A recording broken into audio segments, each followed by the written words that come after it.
एक high school fail ठग ने एक जिले के डीएम, डिस्ट्रिक्ट कलेक्टर, आईएएस अधिकारी, पीसीएस, एसडीएम, पीसीएस अधिकारी और एक बड़े कारोबारी को उन सब के बीच में लूट लिया। 40 लाख रुपए की लूट हुई, छोटी मोटी ठगी भी नहीं हुई और उन्हें भनक तक नहीं लगी।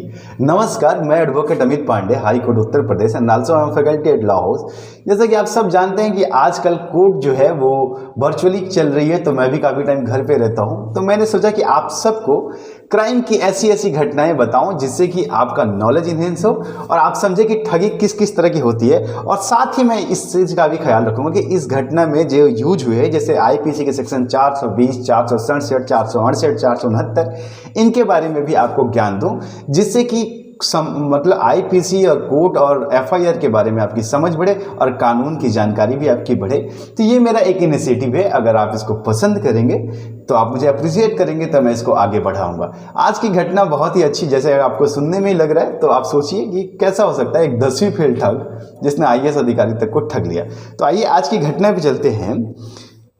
आपने नाम सुना होगा आईएएस शुभ्रा सक्सेना, एक छोटी मोटी नहीं, बहुत ही अच्छी, आपको पता है कि वो मतलब बहुत ही तेज तर्रार आईएएस अधिकारी हैं, अच्छे अच्छे लोगों की खटिया खड़ी हो जाती है। उनके पास एक फ़ोन आता है और कहा जाता है कि मैं मुख्यमंत्री, घटना जून 2016 की है, मुख्यमंत्री अखिलेश यादव का ओएसडी आशीष यादव बात कर रहा हूँ।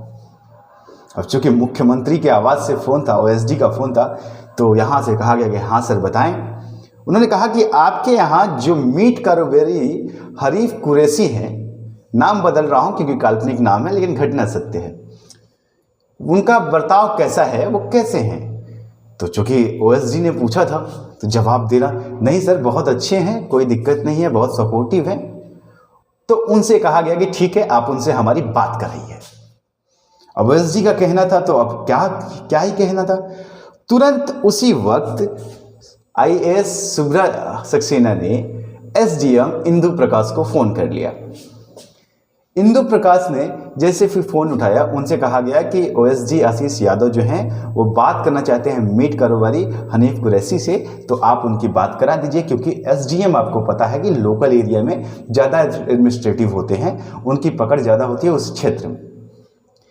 अब जैसे ही एसडीएम को ये बात पता चलती है कि ओएसडी बात करना चाहते हैं, वो तुरंत ही उनका पता करती हैं और उन्हें फ़ोन करती हैं। एसडीएम हनीफ कुरैशी को फ़ोन करती हैं और कहती हैं कि मुख्यमंत्री के ओएसडी आशीष यादव आपसे बात करना चाहते हैं। अब ये सुनना था कि हनीफ कुरैशी परेशान हो जाते हैं, क्या बात हो गई, कैसे क्या बात हो गई। उन्हें एसडीएम के द्वारा नंबर दिया जाता है, वो इसको कंफर्म करने के लिए एक बार डीएम से पूछते हैं, तो इंदु प्रकाश कहती हैं कि डीएम साहब की तरफ से ही आया है, आप चाहें तो डीएम साहब से बात कर लें। हनीफ कुरैशी डीएम साहब से बात करते हैं और कहते हैं कि क्या बात है मैडम, मुझसे कोई गलती हो गई है। वो कहती हैं कि नहीं, हमें नहीं पता है, आपके बारे में पूछा जा रहा था कि आप कैसे हैं, किस तरीके के चरित्र के हैं, हमने आपके बारे में अच्छी बातें की हैं, आप बात कर लें। इतना सुनना था, हनीफ कुरैशी फ़ोन लगा देते हैं और उधर से फ़ोन उठाया जाता है। हेलो, मैं आशीष यादव बात कर रहा हूँ। ये कहते हैं कि सर मैं हनीफ कुरैशी बात कर रहा हूँ। कहते हैं हाँ हनीफ जी, आपको के बारे में पता चला है कि आप सपा के बहुत अच्छे कार्यकर्ता हैं और बहुत ही मददगार हैं, और आपकी एक फाइल पड़ी हुई है यहाँ पे, उसको क्लियर करवाने की सोची जा रही है। अब इतना सुनना था कि हनीफ कुरैशी पूरी तरह से खुश हो जाते हैं, क्योंकि उनकी वो फाइल पिछले 3 साल से मुख्यमंत्री ऑफिस में पड़ी हुई थी मीट कारोबार के लाइसेंस को लेकर के, जिनसे कि उनका बिजनेस बहुत बढ़ जाता है वर्ल्ड वाइड के लिए, तो वो पड़ी हुई थी। ये सुनना था कि वो खुश हो गए, आगे पैसे कौन नहीं कमाना चाहता है। और खुद सामने से अगर ऑफर आए कि वो फाइल जो आप 3 साल से चक्कर लगा रहे हैं वो हम क्लियर करवा देंगे, वो भी ओएसडी कह रहे हैं, तो हनीफ कुरैशी की इतनी खुशी का कोई ठिकाना ही नहीं था। हनीफ कुरैशी कहते हैं कि हाँ सर बिल्कुल, आप बहुत बहुत मेहरबानी होगी, जैसे कि औपचारिक बात होती है। तो ओएसडी के द्वारा कहा जाता है कि ठीक है, लेकिन आपको कुछ खर्च करना पड़ सकता है, आप पीछे तो नहीं हटेंगे।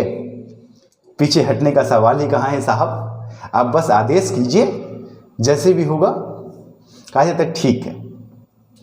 अगले दिन उन्हें एक बार फिर से फ़ोन किया जाता है, नंबर 9847, मैं आपको नंबर पूरा नहीं बता सकता हूँ, हालांकि मेरे पास है। नंबर से कॉल आता है और कहा जाता है कि आपकी फ़ाइल को ट्रैक पे लगा रहे हैं, कुछ पैसे डाल दीजिए। पूछा जाता है कितने पैसे। कहा जाता है जो इच्छा हो आप डाल दीजिए। बहुत ही अच्छा हेल्दी कन्वर्सेशन। हनीफ कुरैशी को लगता है कि भाई मुख्यमंत्री की बात है, कितने पैसे डालें, और फिर उन्होंने 20 लाख रुपए डाल दिए। 20 लाख रुपए डालने के बाद से वहां से ओएसडी का फोन आता है, कहा जाता है कि आपकी फाइल ट्रैक पे आ गई है, बहुत जल्दी आपका लाइसेंस का काम हो जाएगा। कुछ दिनों बाद एक बार फिर फोन आता है और कहा जाता है कि आप कम से कम 10 लाख रुपए और डाल दीजिए, यहाँ पे कुछ कार्य आपके पेंडिंग पड़ रहे हैं, कुछ अधिकारियों को देने पड़ेंगे।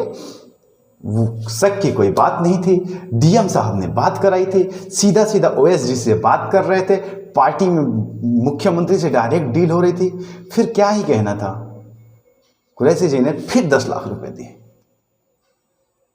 और फिर कुछ दिन बाद एक बार फिर फोन आता है और कहा जाता है कि 10 लाख रुपए और दे दीजिए, आपकी फाइल मुख्यमंत्री के टेबल पे है और बस आपकी साइन की जरूरत है। और साथ ही आप एक और काम कीजिए, मुख्यमंत्री अखिलेश यादव इफ्तार पार्टी दे रहे हैं और आप उसको उसमें शामिल होना है, आप उसमें आइए। अब इतना सुनना था कि मुख्यमंत्री के टेबल पे है और बस साइन करने जा रहे हैं और ऊपर से मुख्यमंत्री की इफ्तार पार्टी का न्योता। हनीफ कुरैशी की खुशी का कोई ठिकाना नहीं था। उन्होंने जैसे तैसे करके 10 लाख रुपए और डाल दिए। अब तक 40 लाख रुपए खाते में जा चुके थे और 3 दिन बाद हनीफ कुरैशी जब वहां से जाने के लिए तैयार हुए मुख्यमंत्री के यहाँ, तो उन्हें फोन किया जाता है कि देखिए खाली हाथ मत आइएगा, आपकी मुलाकात मुख्यमंत्री जी से करानी है, आपकी मुलाकात यहाँ पे होगी, इसलिए कुछ उनके जन्मदिन पे कुछ तोहफा भी लेके आइएगा उनके लिए। हनीफ कुरैशी की खुशी का क्या ही ठिकाना था कि अब तो वो मुख्यमंत्री से मिलेंगे, विधायकी, फिर मंत्रालय, और हो सकता है कि किसी दिन मंत्री बन जाएं। एमएलए से लेकर के मंत्री तक का सफर, सांसद तक का सफर उन्हें दिख रहा था और राज्यसभा का टिकट भी दिखने लगा था। उन्होंने कहा जी बिल्कुल, वो जाते हैं और तुरंत खरीदारी करते हैं, 50-50 हज़ार की 2 साड़ियाँ खरीदते हैं और तकरीबन 15,000 रुपये के आसपास का अखिलेश यादव के लिए कुर्ता पैजामा का कपड़ा और 5 लाख रुपए पेशगी के तहत एक अटैची में रखते हैं और लेकर के चल देते हैं मुख्यमंत्री आवास पर। आवास पर जाने के बाद वहाँ बहुत भीड़ रहती है, बहुत सारे लोग रहते हैं और उसमें आशीष यादव भी रहते हैं, मुख्यमंत्री के अगल बगल में बहुत सारे बॉडीगार्ड रहते हैं। हनीफ कुरैशी उन्हें देखते हैं, फिर थोड़ी देर बाद उन्हें फ़ोन करते हैं। फ़ोन उठाया जाता है और उन्हें कहा जाता है कि आपको दिख नहीं रहा है कि सर कितने बिजी हैं, अभी इतनी भीड़ है, आप इंतज़ार कीजिए, ये पार्टी ख़त्म होने के बाद शाम को आपकी मुलाकात कराई जाएगी। हाँ, आप अटैची जो है वो वहाँ पे रख दीजिए, हमारा आदमी आकर के उठा ले जाएगा। तो 5 लाख रुपए का ब्रीफकेस और साड़ी भी लेकर चला जाता है। और फिर शाम होती है, पार्टी खत्म होती है। हनीफ कुरैशी उस फ़ोन का वेट करते रहते हैं कि अब फ़ोन आएगा, नहीं आता है। फिर वो फ़ोन लगाते हैं, नंबर ऑफ हो चुका था। पहले तो उन्होंने ये सोचा कि हो सकता है कि फ़ोन इसलिए ऑफ है कि सुबह से लेके शाम तक पार्टी में थे, अभी नंबर ऑफ हो गया होगा, बैटरी लो हो गई होगी, इसलिए उन्होंने थोड़ा पेशेंस रखा। लेकिन अगली सुबह भी फ़ोन ऑन नहीं हुआ, तो अब उनके चेहरे पे सिकन आना शुरू हो गया था। और आता भी कैसे नहीं, 40 लाख 45 लाख रुपए जो जा चुके थे। उन्होंने तुरंत एसडीएम इंदु प्रकाश को फ़ोन किया और उन्होंने कहा कि मैडम, जो आपने जो नंबर दिया था वो नंबर पे अब बात नहीं हो पा रही है, फ़ोन ऑफ आ रहा है और ऐसा ऐसा बात है, और आपने मुझे कहा था इसलिए मैंने बात किया, तो कोई दिक्कत होगी तो मैडम मैं आपका नाम जरूर लूँगा। अब इतना सुनना था कि एसडीएम इंदु प्रकाश तुरंत डरते डरते जैसे भी वो डीएम साहब को फ़ोन करती हैं और सुब्रत सक्सेना के पास जैसे ही फ़ोन आता है, चूँकि वो आईएएस अधिकारी, अपनी गरिमा, अपनी पहुँच, वो तुरंत फ़ोन लगाती हैं और ओएसडी आशीष यादव से बात करती हैं। आशीष यादव कहते हैं कि आपका दिमाग खराब है, मैंने ऐसा कोई भी फ़ोन किसी को किया ही नहीं है, मैं किसी हनीफ कुरैशी को जानता ही नहीं हूँ, ऐसी कोई डील ही नहीं है। अब यहाँ पर एक आईएएस अधिकारी, एसडीएम, सबके माथे पर पसीना आ गया होता है, क्योंकि 40 लाख रुपए उन सब के बीच में, उन सब के समर्थन से किसी ठग ने ठग लिया था। खैर, मामला आगे बढ़ता है। तुरंत ही आशीष यादव जो है इस मामले को मुख्यमंत्री के पास लेके जाते हैं और मुख्यमंत्री इस मामले को सुनते ही चौंक जाते हैं, क्योंकि उनके नाम पर 40 लाख रुपए की ठगी हो चुकी थी। वो इस मामले को बहुत सीरियस लेते हैं और तुरंत ही मेरठ के आईजी सुजीत पांडे को वो कॉल करते हैं और कहते हैं कि इस घटना की निष्पक्ष जल्दी से जल्दी जांच की जाए और अपराधी को तुरंत पकड़ा जाए। मामला मुख्यमंत्री का था, मुख्यमंत्री के नाम पे ठगी का था, शासन में हड़कंप आना उचित ही था, जायज ही था। तुरंत ही सुजीत पांडे आईजी वैभव कृष्णा आईपीएस को फ़ोन करते हैं और कहते हैं कि इस तरह का मामला है। बुलंदशहर के आईपीएस अधिकारी एसपी को फ़ोन करते हैं और कहते हैं इस मामले की जांच आप स्वतः कीजिए और जल्द से जल्द कीजिए। अब जब नंबर को ट्रैक करने की कोशिश की गई तो नंबर आगरा का निकला और आगरा के उस नंबर को जब खंगाला गया तो नरेंद्र सिंह करके एक आदमी के नाम से था, पर वो नंबर भी फर्जी था। अधिकारियों के हाथ पांव फूल गए क्योंकि अब तो जो ट्रेसिंग के लिए नंबर था वो भी फर्जी निकल गया था। अब कैसे पकड़ेंगे? बैंक अकाउंट का जब डिटेल निकाला गया, बैंक अकाउंट के डिटेल में जो नाम था वो भी नरेंद्र सिंह के नाम से था और वो बैंक अकाउंट भी फर्जी था।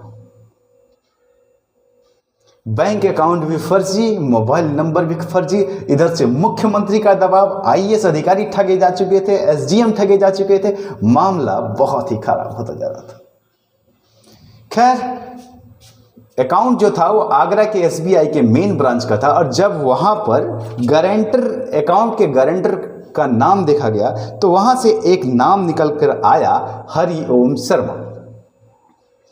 पुलिस ने जब हरिओम शर्मा को पकड़ा और जब जांच आगे बढ़ाई तो जो नाम आया वो था हनीफ उर्फ आलमगीर। इस पूरी ठगी का जो सरगना था वो था हनीफ उर्फ आलमगीर और उसका बहनोई इमाम और कुछ और लोग थे। इमाम भी मीट कारोबारी था और उसे पता था कि हनीफ कुरैशी का जो फाइल है वो कहीं ना कहीं फंसा हुआ है, उसे ये जानकारी थी और इसी जानकारी का फायदा उठा करके उसने इस तरह की एक साजिश रची। उस खाते में 40 लाख के अलावा 20 लाख रुपए के और ट्रांजैक्शन थे। आपको ये जानकर के आश्चर्य होगा कि एक और आईएएस अधिकारी जिससे सीधे सीधे ठगी की गई, जब उसके बारे में जांच की गई तो पता चला कि ये 20 लाख रुपए जो हैं वो डिस्ट्रिक्ट फॉरेस्ट ऑफिसर एक थे, जिनका नाम मैं आपको नहीं बता रहा हूँ। उन्होंने अपने ट्रांसफ़र के लिए, अपने मनवांछित ट्रांसफ़र के लिए वो पैसे दिए थे और उनसे भी ये ठगी की गई थी क्योंकि वो अपना ट्रांसफ़र चाहते थे और इसी तरीके से उनसे भी ठगी की गई थी। तो ये घटना जैसे इस सुर्खियों में आई, पूरी तरह से आपको पता ही है क्या हुआ होगा। और फिर हनीफ कुरैशी को पकड़ा गया, आलमगीर को पकड़ा गया और इमाम को पकड़ा गया और उन लोगों के ऊपर आईपीसी की धारा 420, 467, 468, 469। आपको पता है 420 जो होता है वो होता है cheating with and dishonesty including delivery of property, और उसके साथ साथ 467 मतलब फॉर्जियन वैल्यूएबल करेंसी सिक्योरिटी ईटीसी के तहत आपको किया गया, और 468 और 469 के तहत उन पर कार्रवाई की गई और उन्हें जेल भेजा गया और पैसे की रिकवरी अब तक नहीं हो पाई है। तो आज की कहानी ये है। अगर आप सब इसको अप्रिशिएट करेंगे तो मैं फिर एक नई कहानी आप सबके बीच लेके आऊँगा। तब तक के लिए आप इंतज़ार करें और यूपी एसआई को लेकर के जो भी अपडेट होगी मैं आप सबके बीच में बहुत जल्द लेके आऊँगा। प्रणाम।